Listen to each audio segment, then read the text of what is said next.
Hey everybody, Jason Seifert with JMS Technical Solutions, and I am and always will be your Swiss Army Geek.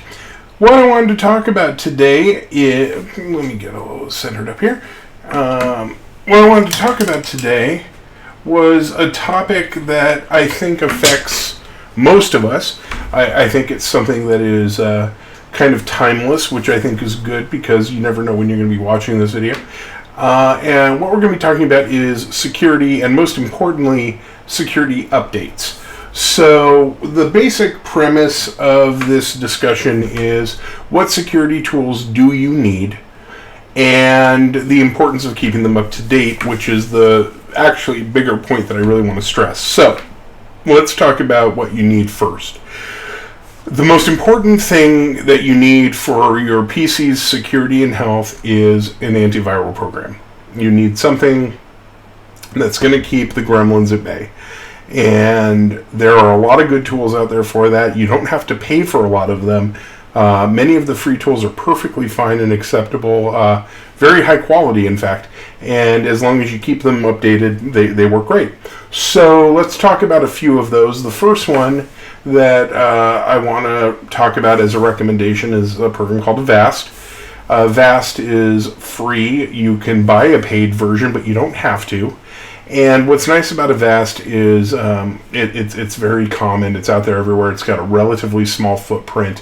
When I say that, what I mean is it doesn't take up a lot of resources on your computer, which is important because if your antivirus is a real heavy resource hog, which some of the paid ones that we'll talk about can be, that can be a real problem because it'll slow your machine down, and then having that security becomes a burden, and that's the biggest thing we want to avoid. Is we don't want anything that we do to feel like it's burdening the computer. So one option, great option, Avast. Another good option is a program called AVG. Very fond of them. Think they do a great job with their antivirus as well. And those two programs have what are called active scanning components, where they're always working. They're always scanning your system as new files come in, as you surf on the web, things like that, and that's important. Some paid versions of the software options out there that are great. ESET Nod is a very high-end antiviral, very, very well built. Kaspersky I like a great deal. Spybot Search and Destroy is a very good one. And the list goes on. The most well-known antivirus is probably Norton. And Norton is good. Norton's very good. But Norton is a bit pricey, and more importantly, it's very resource-heavy. So if you have a very high-end machine, at your office, for example, and you want to have a paid antivirus that you can really count on in every situation, I don't have any problem with Norton, but I think it's unnecessary for the average home user. I think it's a little much, and I think you're going to pay for it. So I would say, if you're a home user, stick to the free stuff. It's going to serve you just fine, especially if you follow the next step, which is get a second anti-malware tool, but don't have it running all the time. And the best tool for that, in my opinion, is Malwarebytes Anti-Malware. Again, completely free version available for home use.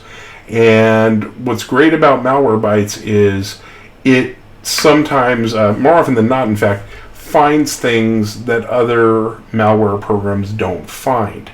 So, if you have Avast running, it's good, but nothing's perfect.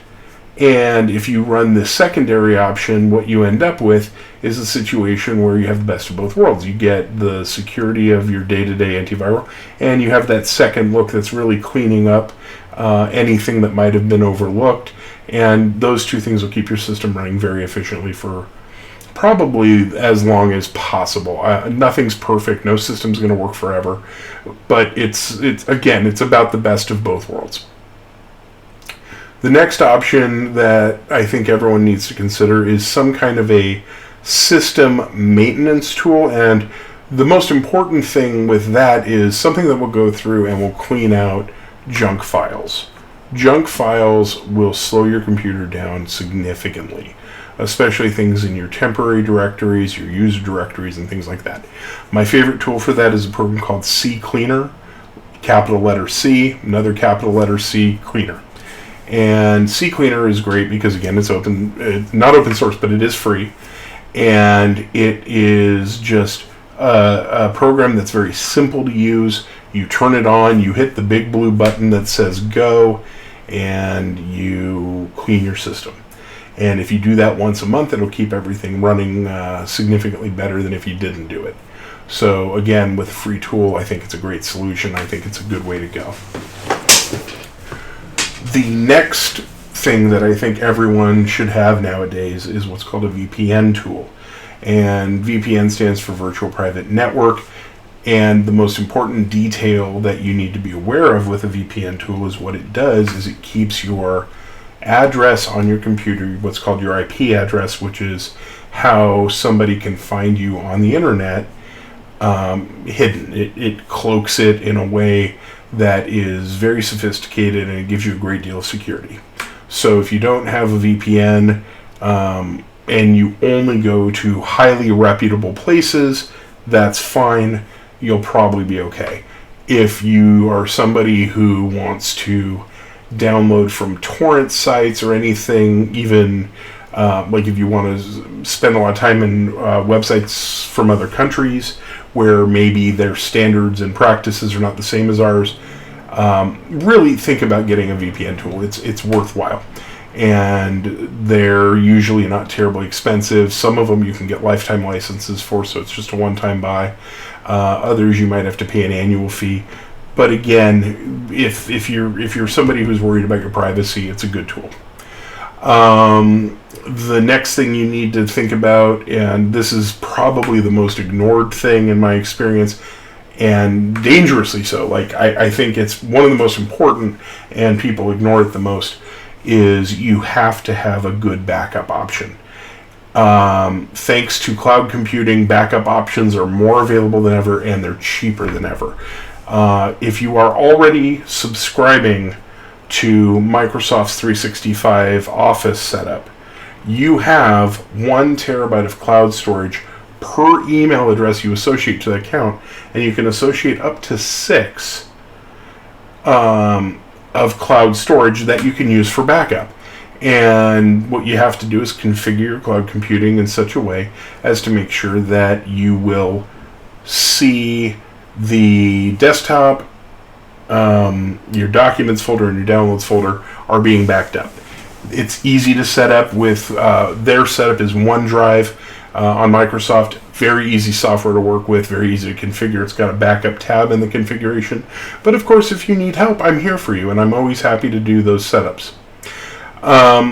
So backup, huge issue, and you can use any of the different cloud solutions. There's also backup tools like Carbonite, but to be honest, I think Carbonite's been somewhat rendered obsolete by these cloud alternatives. And what's nice about the cloud alternatives is once they're in your private cloud, which is secure, it's backed up by a password, you're not going to be at risk. But once it's there, the great thing is now you have a solution where you can access your information outside of your standard environment. So if you work from home, you can access it on the road. If you work in an office environment, you can access it from home, and on and on and on. You can access it through any number of devices. OneDrive, for example, has a client for Android. It has a client for Apple, which means you can do it from your phone. You can own a relatively lightweight or low-powered machine like a Chromebook, and you can get into your information that way, and all the Office options are there for you. So it gives you accessibility to your data that's very, very high, and that's important. And your data includes your documents, but it also includes all your photos, all your videos, all your stuff that, God forbid, if your either place of business or your residence were to burn down, or you were to get robbed and all your stuff was to get stolen, you'd want to know that that information was there. It's interesting how people spend the most time worrying about the things that are in many ways the least important to them. But then if you asked them, what would you grab in a fire? The old answer used to be all of our photo albums. It's the one thing we can't replace. Well, now all your pictures are on your digital devices. So now the concern is, if something were to happen, what would you want to make sure was backed up? All my photos. That's the number one answer I get. So these cloud solutions allow for that, and they're very, very effective.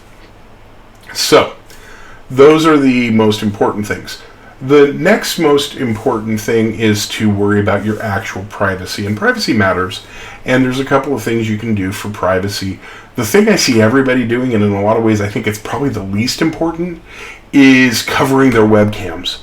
I see people putting tape on it. I see people getting little slidey covers. Some of them come with those covers, by the way. If you look carefully, you might see a little slide, or you might see a little flip cap or something. But the odds that somebody's going to hack in and be watching what you're doing is not nearly as significant as somebody getting into your system in other ways. So what I think is the most important thing now is to use a secure browser, because you spend most of your time on the internet, and if you're spending your time on the internet browsing, that's the critical thing to secure. And what I would recommend is, number one, if you're on an older machine, make sure that your versions are up to date. Again, that's crucial. But also make sure that you're using something other than Internet Explorer. Internet Explorer is probably the most vulnerable browser commonly found on systems. And part of why it's so vulnerable is not just that it's poorly designed, it's that it has the biggest target on its back because it comes with every Windows machine. So if you're going to build a tool to attack something, attack what most people use. So Internet Explorer is a huge problem because it's the biggest use. Second biggest use nowadays, I think, is probably Chrome. And Chrome is a decent browser, relatively secure, not as great for anonymity and other things, but decent. Safari, if you're a Mac user, is very common. It comes on every Mac. It also comes on every iPhone. And I think it's an okay tool. My favorite browser now that I'm recommending to my customers, who many of you are, is a program called Brave. And what I like about Brave is it's built on the same architecture and software as Chrome, but it has significantly better privacy features. It blocks more pop-ups and ads and things like that. It doesn't allow as much tracking of your usage. It doesn't allow people to save your information as easily. So it's significantly better for anonymity. And the other tool that you can look into for that is Opera has a fairly decent security model as well, but I don't think this is compatible. I think Brave is really the way to go browser-wise. Also, it's important to note that who you use for your searches is also important to your privacy. If you are tracked by Google on Google's end, you're still being tracked. So if you use Google for your searches, be aware they do track you. Microsoft tracks you, which is Bing. Yahoo, oh my God, don't even get me started. Do not use Yahoo.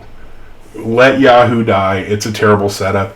Let AOL die. It is also a terrible setup. These things they're behind technologically, they're behind security-wise.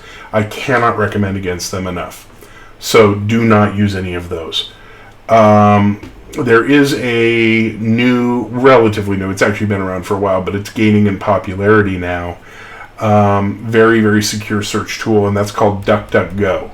If you are looking to remain as anonymous as possible, it is widely becoming accepted as sort of the standard for anonymous searches and surfing. So if you are using Brave, you can set Brave up to use DuckDuckGo as your primary search tool. If you don't find what you're looking for, fine, go to Google, go to Bing, whatever. But more than likely, you're going to find what you need through DuckDuckGo and not have as much profiling and searching and everything else. And this is becoming very important to people. A lot of people want to be as anonymous as they can be. So these are the tools to do that.